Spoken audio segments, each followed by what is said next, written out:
All right. In our last video, we went through a section in W3 Schools called Files, which taught us, which I discovered how to write a program to create a file, put some information in it, then close the file, and then use another program that I wrote to reopen that same file and read the information off, and then reclose that same file again. That was in our previous video. Um, you can see right here. This video right here, with the last video and upcoming videos to go with it, are probably going to be some of the most important videos if you are new to programming. You've never done it before, and you're wanting to learn. Um, these next few videos, I'm going to discuss what text editors are possible, the sources I use to learn C++, um, even some of the sources that I've used to learn how to write HTML and CSS, etc. I'm going to try to keep these videos short, so let's just jump into this and get started. First off, I'm going to downsize the VS Code and take this to full screen. So obviously this is one source I use, W3 Schools. Another source that I used in the past was this one right here, and I may use this one again, but right now I am going through that current content, and I got another source of content to go through, but so forth and so on. So this is another source for learning how to write code. If you want to dive deeper into C++, this is the reference guide right here. CPP reference.com. So this won't teach you so much as just be kind of your, uh, not dictionary, but encyclopedia on what is in C++, what is available in C++, the major stuff of C++. Um, and then we got this one right here. So between the three of these, this one right here is learncpp.com. I'm not going to put any links or anything like that in the descriptions. But if you want this site right here, which I haven't got to yet, this is my site that I kind of go into to get deeper into the basics of C++. Not so much beginner friendly, but it can be if you are picking up the information pretty quickly. This site right here also contains a lot of ads, which you do not see on my screen because I got the ad restriction turned way up. It does not work for everything, but it does work quite a bit. As you can see, there's still an ad right there. But if you want to adjust those ads, again, this is going to be depending on your operating system and what browser you're using. I'm using Windows 11. If you're using 10, it may be different. If you're using Mac or Linux, it may be completely different. At the same time, I'm using Edge, so if you're using Chrome, I think there's also Firefox out there for browsing websites. Then it may be different than what I'm using right now, and I can't go through all that as far as how to figure that sort of stuff out, but I can give you a sense of direction. But if you are using Windows 11, maybe even Windows 10, and you use for your browser Edge, the setting is right here. So you're going to go to click over here on the three dots, go down to settings, click on that. It's going to bring this up right here. You're going to go down to privacy, search, and services. At the top, there's going to be about 4 tabs. You're going to click on the one that says um, tracking prevention right there at the top where my mouse is. Let's see if I can barely highlight it, but yeah, tracking prevention. And most of them are set to balanced. But this site right here, when you go to try to learn this stuff, a lot of times those ads will move the information on you because the ad is bigger or smaller. So it makes it really difficult to read the information in this because of the ads changing in size. Uh, Removing the ads, well, not so much removing the ads, but blocking a lot of the ads can be done right here. So I have really strict. I don't have it balanced. I don't have basic. Basic would allow even more ads to pop up. Again, this does not work for all websites. It's just more strict to reduce the amount of ads that pop up so it's easier to read the information in these websites. These websites, the only way they're able to be supported, This one right here, completely free. So the only way they're able to collect money to support the website and to update it is to include ads. I'm sure there might be a way of somehow or another supporting the website yourself if you want to help support the website. I do not know how on this one right here, but um, I'm sure it's possible. This one right here, there is no support as far as I know. This one is kept up to date by the people that continuously update C++.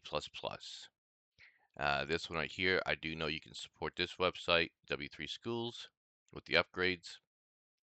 Also, they have ads on here too that help support it as well. Again, I know the ads are annoying, but they're there to allow this stuff to be free so people can learn how to do this sort of stuff. If those ads were not in there, they would not collect any money and it therefore would not be able to pay people to keep the website up to date for you. And as you can tell and stuff, or as I've mentioned in many other videos, this site contains basic information on a lot of different coding languages. This one right here is also a free, as you can see, it's in the name of it, freecodecamp.org. It's supported by government services, at least in the US. I don't know um, if it's supported by any other countries or not, or if it's even accessible by other countries. I don't know. But yeah, so there's my sources.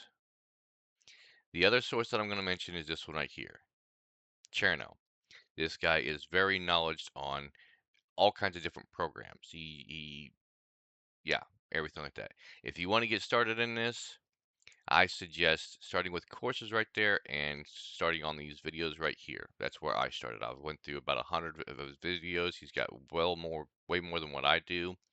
Um, and he may have all the information I'm going through. Like I said, I'm just sharing my journey. I'm not teaching this stuff. He is much better teacher because he has more of the knowledge than what I do. Anyways, going from there, so there's my sources for learning C++, but it doesn't tell you how to write it.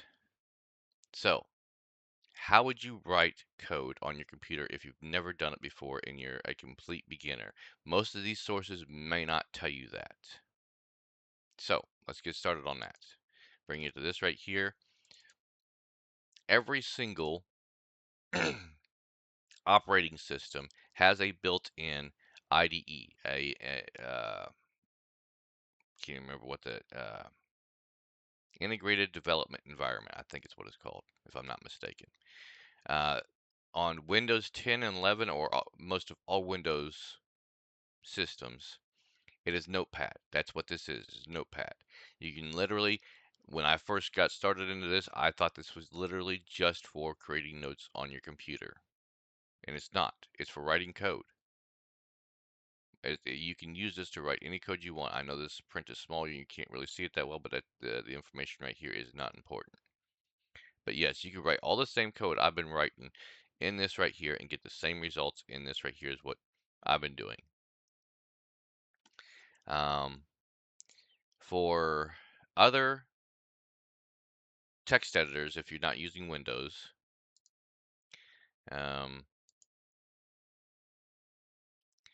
I'll leave this up here for a second. I'm going to open this up. I have opened up Copilot, which you may not have Copilot if you don't have the same operating system and the same browser system that I have, but I'm sure that most AIs can help you find good text editors. I've got a list right here. Free IEDs, full free, no trial, no paid licenses, etc. You can support all these programs and stuff by upgrading to whatever they have to pay for them and stuff and maybe get more services out of them. But these are the free ones right here, free IDEs. You got Visual Studio's Community, which is specifically for Windows, full feature, free for individual students and small teams.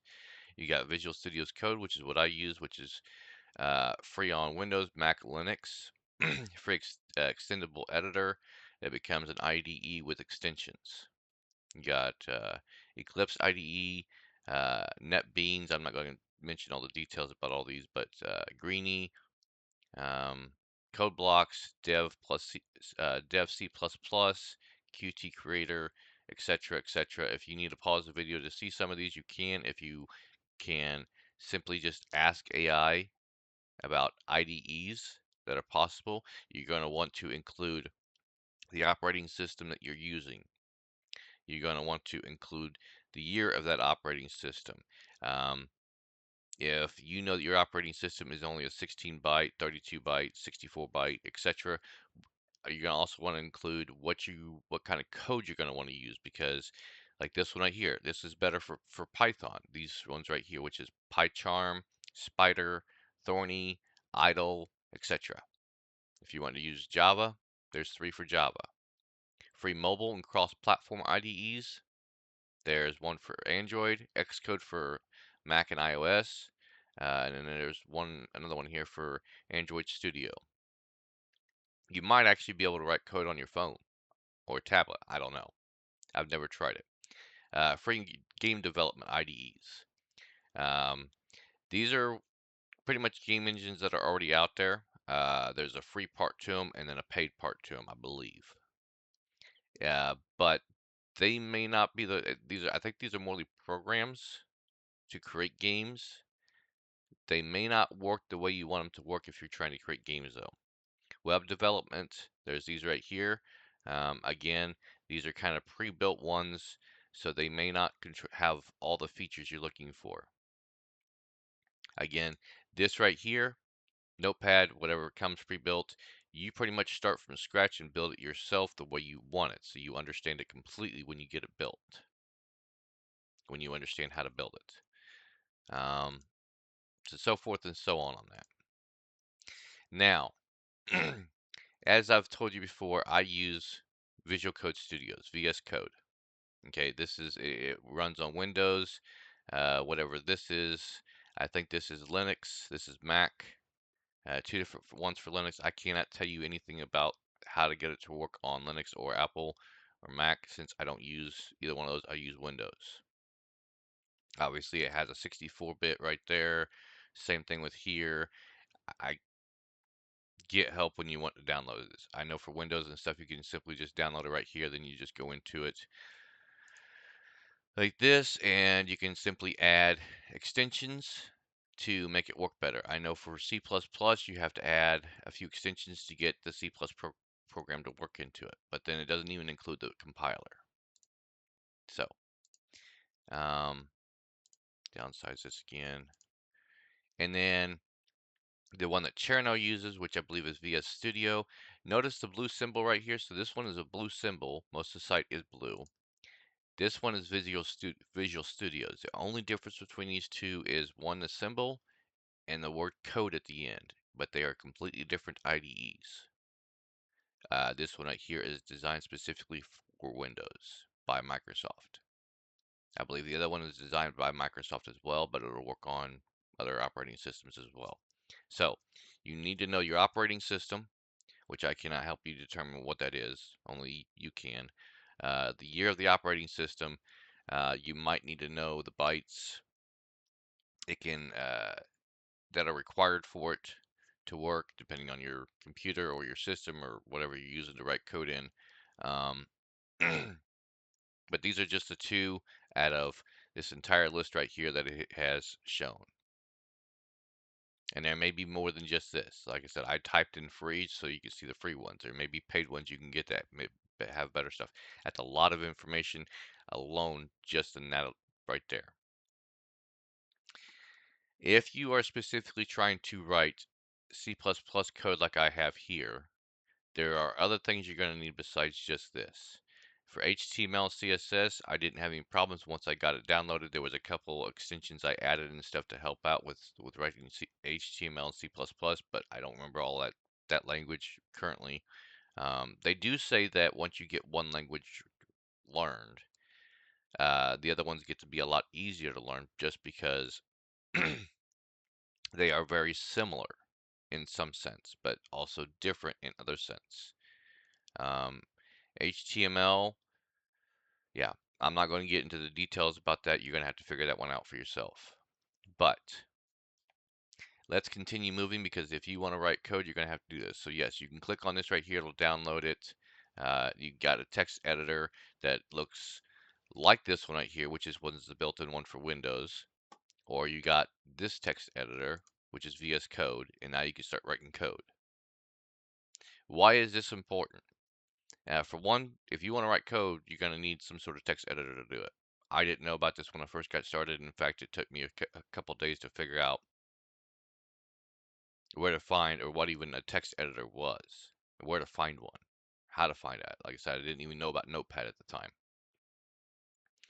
And then you got also, once you get that figured out, um, then you start getting into the files and folder stuff. I know you probably can't see this very well, but once you get that stuff downloaded, you're going to want to put your text editor and all your files into a specific spot. I know that a lot of operating systems now use what's called the OneDrive or some sort of cloud system type thing and stuff to where when you create something, it saves to that instead of your own computer, and therefore you have to go through the cloud or whatever storage system you're using in order to access the files. You do not want to do that when you're writing code. You want to save it to your own PC. That way there is no issues with anything. Like I know for C++, when you write code and you run the program, the compiler and the code and the program you're writing itself, the files, all that sort of stuff will not run properly because it's trying to pull it from the cloud and it does not recognize it. It's like there's a huge mess right there. There may be other ways around that, but the easiest way that I know of is to go into your C drive or whatever drive it may be. For Mac and Linux, I don't know how to do this, but for Windows, yes. Click on your C drive in your File Explorer. That's what this is called. If you don't know how to find that, simply open this up right here. Type in, if you're on Windows, File Explorer. That's the symbol for it right there. You just click on that and it'll open up this. I've gotten it pinned down to the bottom of my taskbar right there. If you right click on it, you can pin it to the taskbar, you can unpin it, you can pin it to the start, etc. It's where you don't have to go in here and search for it anymore. It's already down there. I've got a huge list of stuff. I've gotten my File Explorer. I've gotten my web browser. I've gotten my email. I've gotten my Windows security down there. Even gotten calculator down there. I've gotten my settings sitting down there. That way I don't have to go through all these things. I can just use the taskbar. I've gotten the command prompt. If I want the command prompt to come up, it's right there, which is Windows PowerShell. I've gotten the command prompt for the compiler, which is this right here. So when I want to update it and stuff, I just click on that. And I'll have to go through everything to find it. I've also gotten uh, a game launcher down here, Discord down here, VS Code sitting down here. No, I don't have VS Code sitting down here. I got VS Code um,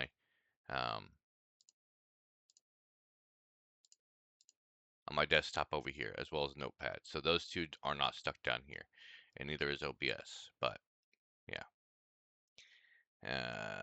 So yes, go into your local C drive. Once you get to there, simply click on the new right there, create a new folder. There's your new folder right there. Give it a name for whatever code you want to write. Most people use project for HTML or project for C++ or whatnot and stuff, but make it, I mean, if you're just practicing learning how to write C++, I use the file name or folder name learning C++ so that I know that everything that I'm currently learning is in there currently. If you want to delete it when it's created, because once it's created, you got to click off of it, delete it, right click it. Sorry, left click it first, then right click it, then click delete, and it's gone. I do know that your compiler will also sit in here, as well as you should keep. There are a few other things and stuff. The reason why they're in here is because it also shortens the path. So both the compiler, VS Code not so much, but yes, the compiler and your files, you want the shortest path possible for that stuff to get to. Again, this stuff may be explained in other areas, but yes, first off, like I said, to write code, you need a text editor, which is going to either be Notepad or whatever your operating system is, or whatever IDE you decided to download and get. Um, Once you do that, you're going to want to create a file in your C drive, like I got right here. I can click on it. There's all the information in this folder right here, not a file folder, sorry. Um, Once you do that, if you do end up using VS Code, this right here is the Explorer control for VS Code. So this right here is the files and folders. Actually, this one right here specifically is the folder, and these are the files in it. But this folder and stuff is sitting kind of inside another folder. Uh, the way to tell the difference between them. So you can see what looks like a folder, a yellow folder that opens and closes if it was an actual piece of paper. Um, and these are all folders as well. The bottom two are not. The bottom two are actually files, but it'll say folder or file on it. File folder is what it says right here. So when I click on that, these are all file folders. If I click on the C++, and then we get into actual files, text document, C++ source file, C++ source file, and then an application. This is actually not a file. This is a program that I can run. And you can tell most of the time they're not very big. Even this one's not very big. But once you start adding more files to it, libraries to it, so forth and so on, they're going to grow exponentially and really quick. Um, This is where we talked about bytes when creating something. When you create a program that uses 4 bytes and stuff, obviously you may not. I think the smallest it actually literally goes is kilobytes. So I guarantee this practice right here is less than a kilobyte big. It may not be, it may be more, but I'm pretty sure it actually starts off with bytes. So if it's less than a byte, it's still going to show off as kilobyte. If it's only a byte or a few bytes, then it's still going to show up as kilobytes. As you know, when it comes to programs or applications you run, you got bytes, you got kilobytes, you got megabytes, you got gigabytes, and then now we've got in terabytes. I don't think there's anything bigger than a terabyte right now. And basically, it goes from 1 byte being 4 bits, I think, 4 8 bits. I can't remember which. I haven't. It's yeah. My other sources tell me that. So, but you got, and then once you go into kilobytes, those bits get much greater. It goes from 4 to like uh, I want to say probably 1,000,000 bits. And then you go to gigabytes, and that's probably about a billion bits. So I mean, it grows exponentially. But there's that. So at this point in time now, with this, you should have a text editor. You should know where your files are, your folders, so forth and so on. When you go into your thing right here, if you want to pull up that folder, you're going to simply click on File, Open Folder. It's going to bring up your folder explorer and stuff. You're going to click on the right drive where it's at. So you're going to click on the specific folder you want to open, and then you want to click on the select. Now, again, this is for Windows 11. Windows 10 may be different. Linux, depending on the operating system. So, yeah.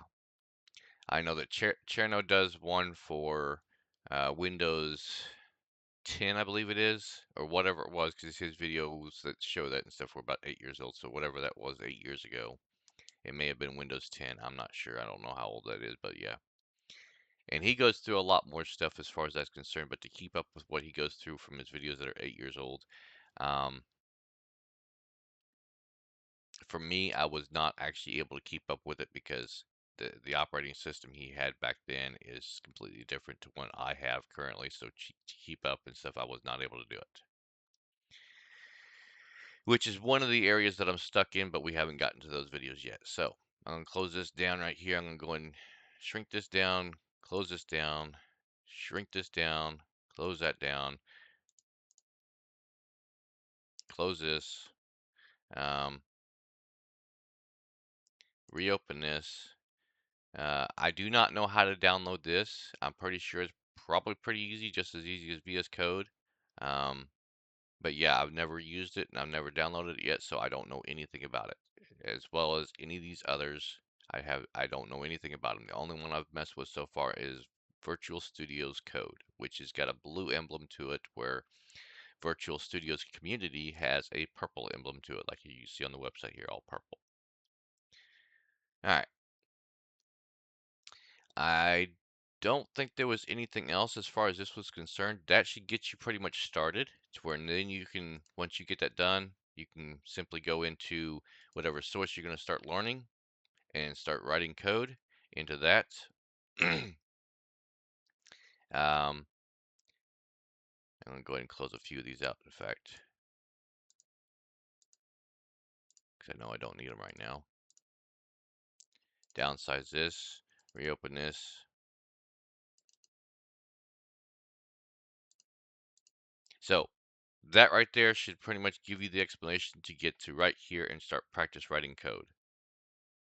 Get the text editor done, create a file for it in a C drive or whatever drive it is. As long as it's not going into the cloud system storage, it stays into your PC itself. If you don't understand some of this that I've gone through, or you have questions about it, I may or may not be able to help depending on your operating system, your computer, what you're downloading. There is one more thing though, the compiler. um, in fact, I would definitely use, because the compiler is going to be different for per operating system, per computer, per browser, etc. Um, so here is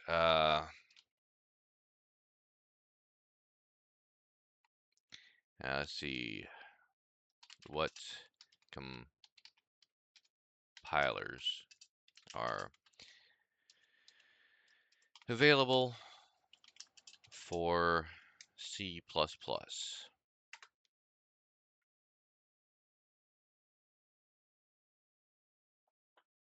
This will probably be a long list as well, because there's quite a few compilers out there. Major C++ compiler is one of. So if you want to write C++, you have to have one of these right here too. That you have to have something that'll translate the code that you put into the text editor to machine code, so that, because it's a set of instructions, and your computer does not know how to read a P, an R, a 1. Well, it does know how to read a 1, sorry, a 5, a 10. It doesn't know how to read those things very well. So everything's got to be translated from what you know to machine code, and that's what a compiler does. Now I have MSVC compiler. No, sorry, I have Ming Windows. This I believe that's what this is. I know you can't see it very well. I have, even that doesn't really show very well. Let me see if I can find it here. Others. This one right here, yes. So I have MSys compiler, which is also Ming W64, which is a 64-bit compiler. Even though I'm operating on a 32-bit IDE right there. So, and there it is right there.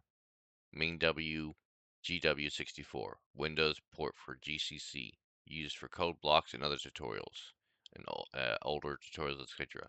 So it's not even one of the top major ones. There's GCC. There's a lot of research to do with this. So you're going to need to research one, know your operating system, your computer, very well, uh, and you can kind of AI can kind of help if you put it in there right, but it also may not help. It may lead you in a wrong direction too. Um, if you want to do something like that, I believe that Cherno also has a Discord channel. You might be able to go into his Discord channel and ask around, telling people you're brand new to coding, you have never done it before, you're wanting advice on the best, or not the best, a good text editor for writing, but you're going to need to be specific. Whatever code you want to write, the operating system you have, the hardware you have, uh, and what you plan to write, because all that stuff takes into effect this. Right now, I'm just learning this stuff. I may end up adjusting things later on once I get it learned. Right now, what I have works for me for learning this stuff. Um, I do know that GCC is offered with what I have. I believe it comes with Ming, but yeah, there's quite a few of them. There's an IBM one. I'm pretty sure that's probably for Mac. A Digital Mars. Yeah, so there's a list of them. There's not just one. There's several of them. Different compilers work differently. Um, different text editors are going to work differently. Different operating systems. So yeah, there's a lot to figure out with this, and it took me a good month to get all this set up properly. And I don't know everything about them all, but I know that they work right now for what I need them to work for. So that should at least get you started. From there, it's going to be pretty much up to you to do the homework to figure out what you need um, to get started on this stuff. My next video will probably get more into that specific file, because file paths in specific files. Yeah, I think we're going to get into that right there, because if you want code to work for your program, you got to learn, you got to know how to, and I'm still learning about it myself. So, but we'll get into that. Again, if you like the video, click the like button. If you have any comments, any questions you want to make to something I've said, because there's a lot of information right there, I would definitely suggest getting help with trying to figure this stuff out. As you can see, I'm exploring it, I'm discovering it, and I don't have all of the answers. I haven't figured all of it. There's a lot to it, as you can tell. So that'll be it for this video, and I'll pick up pretty much how to get things to work together with each other and stuff in the next video and stuff from what I now understand, and then we'll get back to learning C++ or discovering it, because we still got a lot of information to cover there. So I'll see you next time.